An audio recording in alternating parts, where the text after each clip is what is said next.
Olá pessoal, sejam mais bem-vindos a mais uma aula, tá? Então, nessa segunda aula nós vamos começar a falar sobre a base do crânio, tá certo? O nosso roteiro hoje vai ser, nós vamos revisar sobre a anatomia do osso frontal, do etimoide, certo? Do osso esfenoide, do temporal e do occipital e partir para as neuroimagens para identificar as estruturas, certo? Então vamos lá.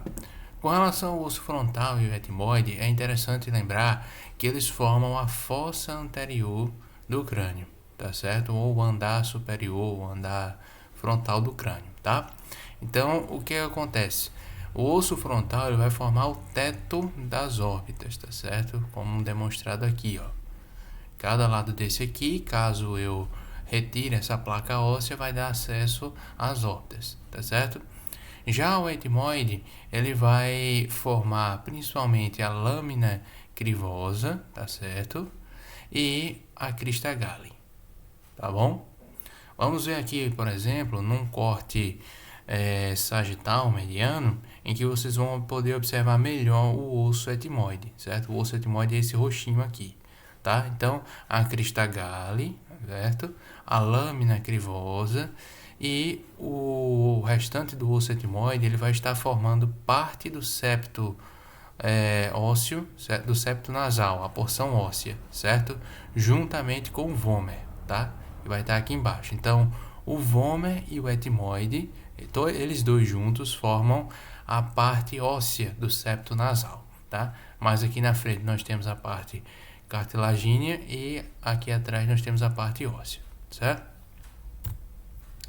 Então, com relação ao osso esfenoide, o osso esfenoide ele tem uma anatomia bastante intrincada, tá? Então, vamos analisando aqui com calma, certo? Então, primeiro, essa aqui é uma vista posterior, tá certo? Onde nós podemos observar as asas maiores, tá certo? Do esfenoide, tá? E aí essas asas elas vão formar a parte lateral, a porção mais lateral e posterior das órbitas, tá certo? Seguindo aqui por cima, nós podemos observar também os processos clinoides anteriores, tá certo? Bilateralmente, as clinoides anteriores, o canal óptico, tá certo? Por onde vai passar o segundo par craniano, tá certo? O nervo óptico, tá? A cela túrcica, tá certo? Ou cela turca, e os três forames mais conhecidos da porção média, né, da fossa média na base do crânio, que são o forame redondo, veja aqui, certo? Por onde vai sair o ramo maxilar do trigêmeo, o forame oval, tá certo? Onde vai sair a porção mandibular do nervo trigêmeo, tá? Bilateralmente, e o forame espinhoso, onde vai ascender a artéria meníngea média, tá certo? Já numa vista anterior, nós podemos observar de novo as asas maiores, tá certo? Do esfenoide e as asas menores do esfenoide, tá certo? Que vão se articular com o osso frontal, tá? E aí, esse espaçozinho entre as duas asas é chamado de fissura orbital superior, tá certo? Aqui também nós podemos observar o forame redondo, tá certo? E um pouco mais abaixo, nós podemos observar as apófises ou processos pterigoides, tá certo? Onde eles vão servir de origem para os músculos pterigoides, tá certo? Os músculos que são músculos da mastigação, tá?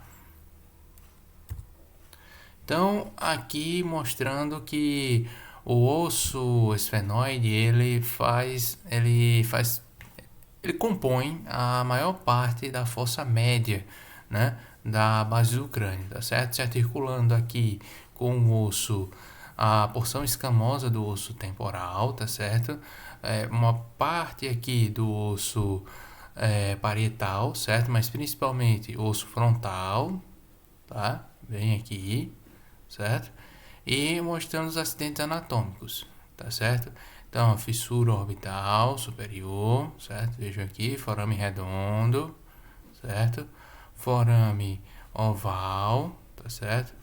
e o forame espinhoso não dá para ver por aqui, tá? Além disso, nós temos que o esfenoide ele compõe parte do clivus, tá certo?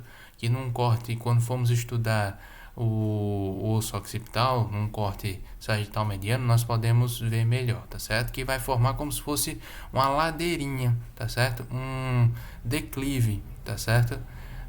Que vai descer para a fossa posterior, certo? Além disso, nós temos as clinoides, esses processos aqui, clinoides posteriores, tá certo? Lembram que nós temos as clinoides anteriores, certo? Bem aqui, com íntima relação com o canal óptico, tá certo? E as clinoides posteriores, tá certo? Bem aqui, tá? Já com relação à anatomia do osso temporal, nós temos que o osso temporal ele pode ser subdividido em duas porções, uma porção escamosa, uma parte escamosa e uma porção petrosa, tá certo? Então, os principais acidentes anatômicos que nós temos são o processo zigomático, tá certo? Que vai formar, juntamente com o processo temporal do osso zigomático, o arco zigomático, tá certo? O processo estiloide, tá certo? Mas nessa região nós também temos o processo mastoide, tá certo? E com maior destaque, quero dar maior destaque ao canal óptico, tá certo? Que vai ser, o canal carótido, tá certo? Que vai ser a porta de entrada da artéria carótida comum no crânio, tá certo? Então, nós podemos ver por aqui, essa imagem, ela relata o seguinte, é basicamente uma escavação, tá certo? Para mostrar que existe comunicação entre a cavidade do tímpano, tá certo? Onde se situa a orelha média, tá certo? Com as células da mastoide, tá? Então é importante que vocês percebam que todos os espaços aéreos do crânio que vocês estudaram, todos eles estão interligados, tá certo? Isso aqui serve para mostrar, ó, tá? Então, numa visão um pouco mais esquemática, nós temos aqui, ó, aquela cavidade timpânica que a gente viu aberto no outro slide, tá certo? Se comunicando com a faringe através da tuba auditiva, certo? Medialmente, e um pouco mais lateralmente o antro mastoídeo, onde ficam as células da mastoide, tá certo? Então é importante vocês terem essa configuração na mente, tá certo? Porque, por exemplo, infecções da faringe, elas podem sim ascender pela tuba auditiva, né, e causar tanto infecções na cavidade timpânica, no ouvido médio, né, chamada otite, e como também as mastoidites, tá certo? Justamente porque existem comunicações entre todos esses espaços, tá? Então, aqui no osso occipital, nós temos que ele forma a maior parte, tá, da fossa posterior, tá certo? Do andar inferior, tá? Então, o que é que nós temos aqui? Numa vista melhor, nós temos o clivus, tá certo? Aqui, ó, que parte dele é formado pelo osso occipital e parte dele é formado pelo esfenoide, tá?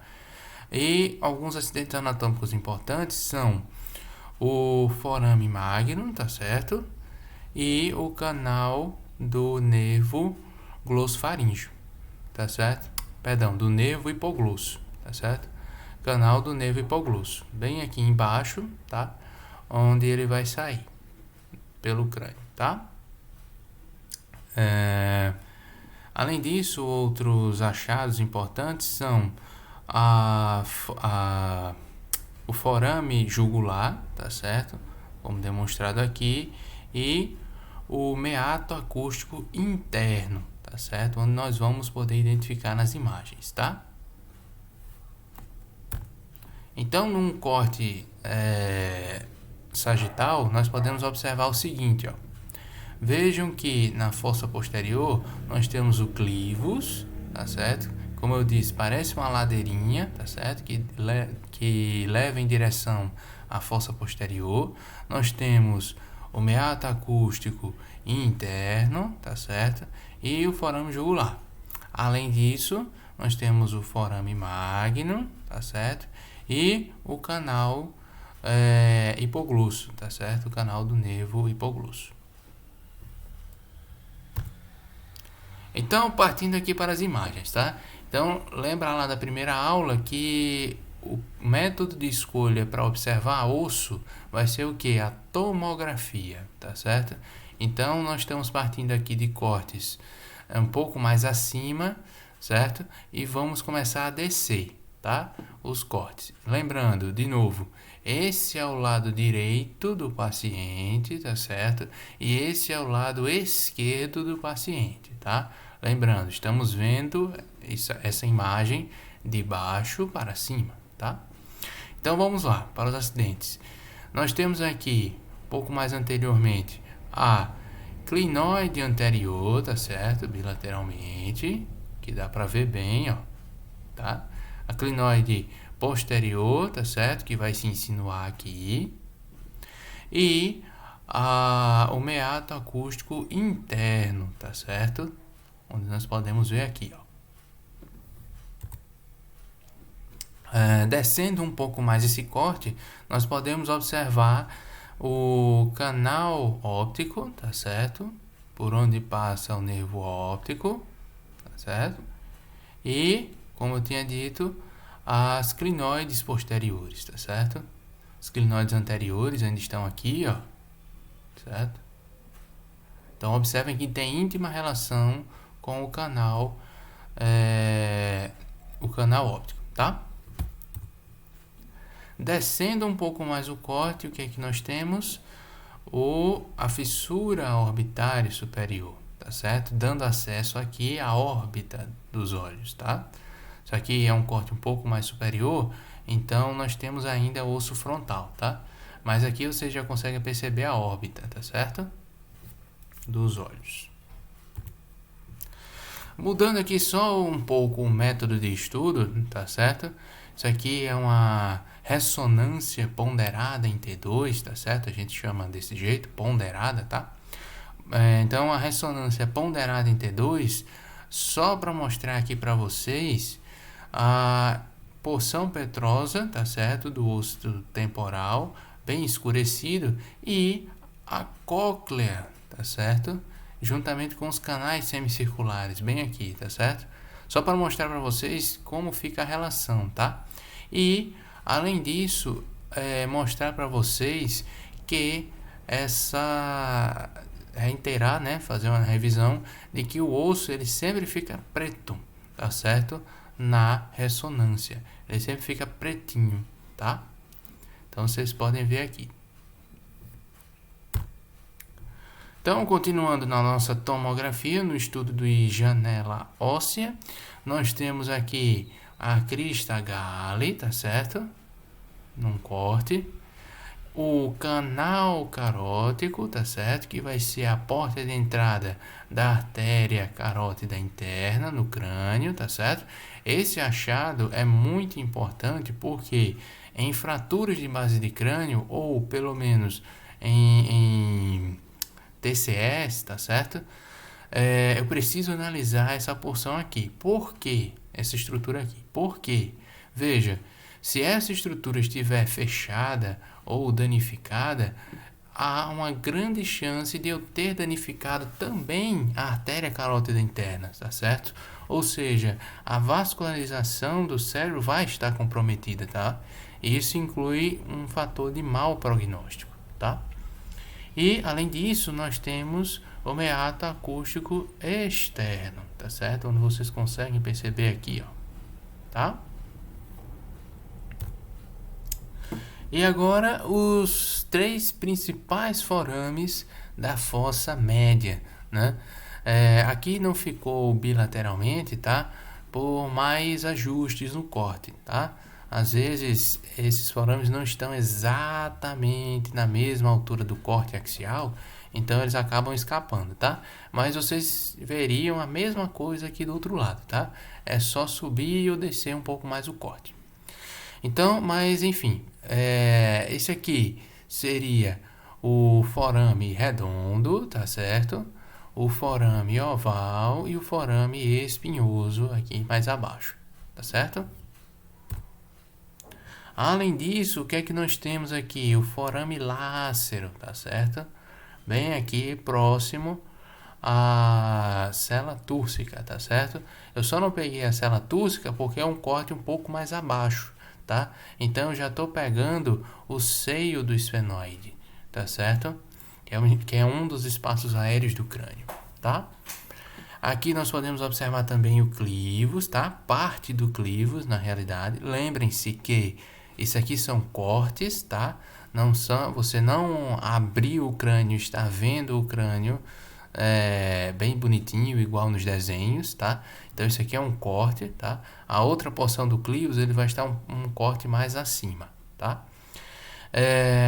Além disso, nós temos a fossa posterior, um dos principais achados, que é o forame magno, tá certo? Como demonstrado aqui, tá? Além disso, na fossa posterior nós podemos encontrar o que? O forame jugular, tá certo? Bem aqui, tá? Lembre que o forame jugular ele fica mais abaixo do que o meato acústico interno, tá? E aqui só para mostrar para vocês as células mastoídeas, tá certo? Esse é o processo mastoide, tá? Que aí ele é composto de espaço aéreo, tá certo? E é justamente esse espaço aéreo que tem comunicação com o osso, com a porção petrosa do osso temporal que forma ali a cavidade timpânica, tá certo? E descendo ainda mais o corte, o que é que nós temos? O canal do hipoglosso, tá certo? O canal do nervo hipoglosso, por onde o nervo hipoglosso ele vai sair aqui da base do crânio, tá certo? Então, pessoal, essa é a nossa aula de hoje, tá? Caso vocês tenham alguma dúvida nas imagens, voltem, pausem o vídeo, olhem bem direitinho, tá certo? E estamos aí para esclarecer qualquer dúvida, tá bom? Então, até a próxima aula.